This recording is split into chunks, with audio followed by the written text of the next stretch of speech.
Olá pessoal, nesse vídeo eu vou trazer um pouco dos argumentos que são colocados no livro do Jonathan Bernier, Rethinking the Dates of the New Testament. É um livro recente, 2022, e ele vai propor uma datação para os livros do Novo Testamento, e trazendo-os todos para antes do ano de 70. Então, segundo ele, todos os livros do Novo Testamento podem ser colocados antes do ano de 70. Então, eu vou colocar aqui os argumentos que ele usa para trazer todos esses livros para antes de 70. Bom, qual é o cenário que a gente tem hoje na historiografia, né? O cenário mais razoável que a gente tem hoje. Bom, eu vou colocar aqui uma tela. Deixa eu ver aqui.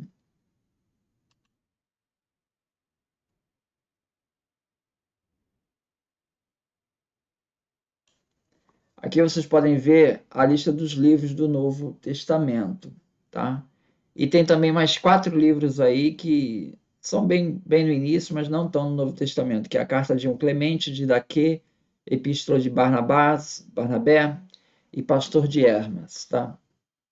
Essa primeira coluna, que está lower, né, é a datação mais recente, é baseada no Bernstein, ele vai se basear nisso, e vai tomar como referência o trabalho do Robinson. Robinson deu datações todas anteriores aí ao ano 70 para o Novo Testamento. É minoritária, tá? Na historiografia, o consenso maior parte, acredita nessa posição intermediária, que é essa coluna do 2 aí. E alguns autores, e essa coluna intermediária está baseada no trabalho do Harnack, tá? E a última coluna, que dá o higher, são as datações mais tardias, né, para os livros. E aí é baseado no estudo do Sturdy, Redrawing the Boundaries. Então você pode ver que nos evangelhos, a majoritária coloca os evangelhos aí por volta dos anos 70, Mateus e Marcos, 80, Lucas, João, um pouco depois, de 80 a 110. Então, o Bernstein vai trazer todo mundo para antes de 70. Mas continuando na ordem, o Marcos ainda é o mais antigo, depois de Mateus, Lucas, e o João o último. Tá?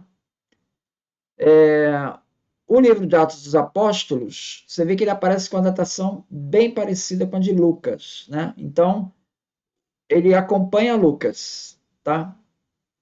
O Evangelho de Lucas. As 7 cartas paulinas ditas autênticas, escritas pelo Paulo, né? Por causa do estilo das cartas, se acredita que seja a mesma pessoa, seria Romanos, 1 Coríntios, 2 Coríntios, Gálatas, Filipenses, 1 Tessalonicenses e Filemão. Elas estão todas colocadas aí no majoritário por volta dos anos 50. E aqui todo mundo concorda, é sempre pulando 50, 60, né?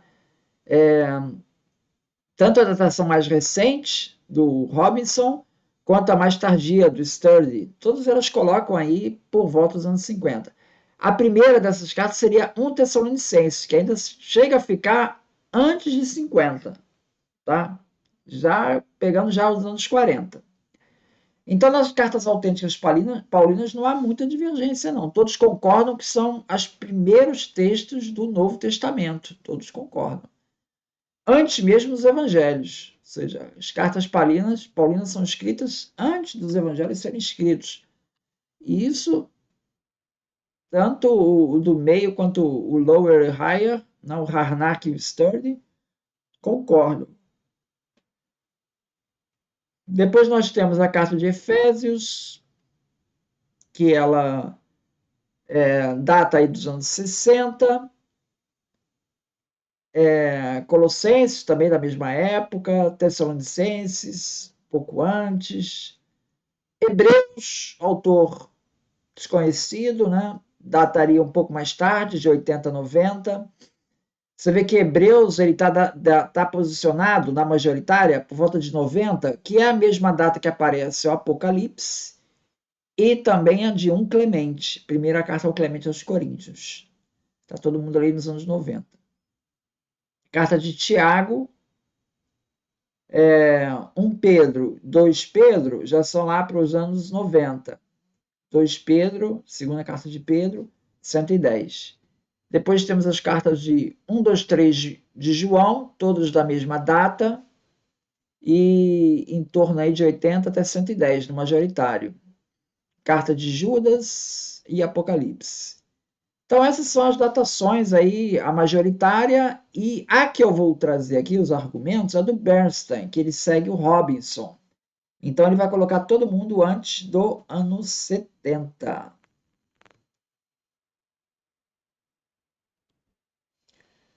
Bom, quem é o ponto-chave aí para levar os evangelhos todos para depois de 70? Por que eu voto mais? Por causa das previsões da destruição do templo. Então, sempre que tem uma destruição do templo descrita, as pessoas dizem: ah, foi escrita depois do templo ser destruído. Não foi profecia, porque profecia não existe. Então, colocam sempre depois. O problema desse argumento, né, é que você tem, por exemplo, Flávio Joséfo, né, em Guerra dos Judeus, 6.300, ele fala de um certo Jesus, filho de Ananias, que ali por volta de 62 depois de Cristo, ele profetizou a destruição do templo. Então ele ficava rodando lá a região, profetizando a destruição do templo. E ele acabou sendo entregue à autoridade romana, que mandou ser açoitado e libertado, né? Quando essa veio efetivamente a destruição do templo, lá em 66, esse Ananias acabou morrendo ali no episódio, tá? Você tem também, Joséfo também se refere a um certo Judas, e ele se refere a ele como profeta, e se refere a ele como nunca se soube que eu proferisse falsidades em suas profecias. Esse Judas previu a morte de Antígono, o irmão de Aristóbulo I, em 104. Isso aparece em Antiguidades Judaicas 13.311. Temos também outro profeta que acertou nas suas profecias, né? O Essênio, o profeta Essênio Menahem, descrito também pelo Joséfo. E aparentemente ele previu que Herodes seria o novo rei dos judeus, tá? Então veja, a ideia de que teve uma profecia e acertou, isso só pode ser depois, não é aplicada aqui para Joséfo, né? Porque Joséfo dá aí pelo menos 3 casos de profetas que acertaram suas profecias. E as profecias foram feitas bem antes do Joséfo escrever.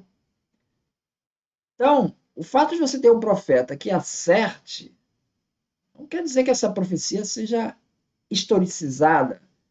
Ou seja, quando se fala em profecia historicizada, que é uma coisa, uma mentira, né? Ou seja, uma lenda que você colocou na história, mas que lá atrás, no fato concreto, não teve essa profecia. Né? Você inventou isso depois que aconteceu. Isso é profecia historicizada. Por que as profecias de Jesus têm que ser profecia historicizada? Por que não haveria Jesus acertado a profecia? Se eu trago aqui 3 casos de Joséfo, profetas que, em princípio, acertaram a profecia. É possível, a pessoa faz uma profecia e acerta. Hoje, atualmente, você tem entre os videntes aí alguns que acertam. Né? O cara faz 100 profecias, acerta uma. Ele acerta uma. Foi historicizada? Não, ele acertou a profecia. Então, o fato de acertar a profecia não é um argumento suficientemente forte para jogar os evangelhos todos para depois de 70. Então, esse é um ponto aí. Essa questão das profecias. Então, isso não é categórico para dizer que os evangelhos estão todos depois de 70 por causa das profecias que acertou. Tá? É possível que essa profecia tenha sido feita na época. E está contextualizado para a época também, porque você está numa época que tinha vários profetas. Né? Outra questão que o autor Benson fala, que são argumentos que são colocados para jogar esses textos do Novo Testamento para frente. Né? que é a questão da perseguição de Domiciano, né? A perseguição de Domiciano, ela é lá pelos anos 90. Então, o mérito de Sardes, né, isso está na História Eclesiástica do Eusébio 4.26.8, ele fala das perseguições de Nero e fala das perseguições de Domiciano. Suetônio Dion Cássio também relata que Domiciano matou, junto com outros, né, a Flávio Clemente, o cônsul, e a esposa dele, Domitila, que também era parente do imperador. A acusação contra eles foi de ateísmo. Essa acusação era uma acusação que camuflava, possivelmente, ser cristão. É possível, se encaixa nisso, né? A Domitila, ela não chegou a ser morta, ela foi banida para uma ilha, tá? Mais tarde se verificou que a Domitila está enterrada num cemitério cristão. Então, como tem essa acusação de ateísmo e como ela foi encontrada no cemitério cristão, a Domitila é quase certa que ela era cristã mesmo. E a perseguição de Domiciano foi por conta do aspecto religioso. Então, isso poderia caracterizar uma perseguição de Domiciano, né?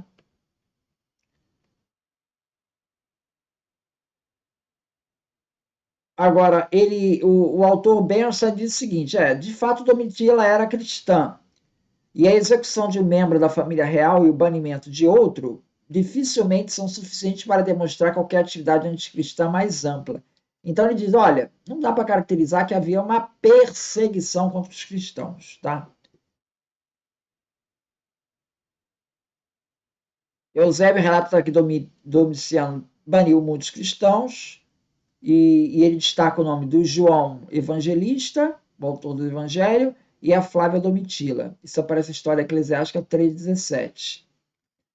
Domiciano também é apontado por Eusébio como tendo perseguido parentes de Jesus, né? Netos de Judas, Judas, o irmão de Jesus, né? Que foram apresentados ao imperador. Tá? Então, isso aparece em 3.19.1. Mas tudo isso ainda é insuficiente para o Bernstein. Não caracteriza uma perseguição propriamente dita. Então, onde aparece perseguição na época de Domiciano, por exemplo, na carta de um Clemente, que um Clemente ele inicia a carta falando que ele está num período muito turbulento. As pessoas associam isso a uma perseguição na época. Então, perseguição de Domiciano. Segundo Bernstein, pode ser uma perseguição anterior. Tá? Então, não necessariamente está caracterizando o período de Domiciano. Existe, Suetônio e Tácito se referem a, a uma perseguição contra os cristãos na época do Nero, por conta do incêndio de Roma. O Brent Shaw escreveu um artigo, segue aqui em anexo, né, que ele questiona, dizendo que não teve perseguição nenhuma na época, contra os cristãos na época de Nero. Embora Shaw julgue improvável que Nero tenha prendido pessoas conhecidas como cristãs, em conexão com o incêndio, ele também deixa aberta a possibilidade de que algumas pessoas rotuladas como cristiane foram apanhadas na perseguição em 64 e sofreram punição.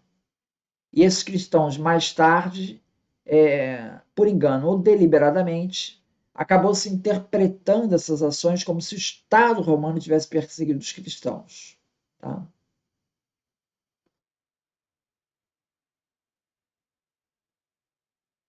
Então, nessa questão de perseguição de Domiciano e cristãos, né, como ocorre na carta de um Clemente, o Robinson ele associa esse episódio que o Clemente está se referindo à perseguição de Nero ou outra perseguição, não ampla, uma coisa pontual, não um evento específico.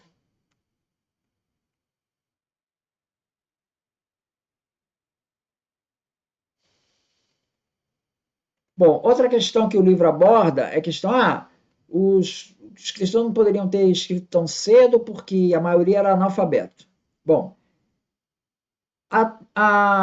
trabalhos mais recentes, aí ele está se referindo ao trabalho do Michael Owen Wise, cita aqui em anexo, né?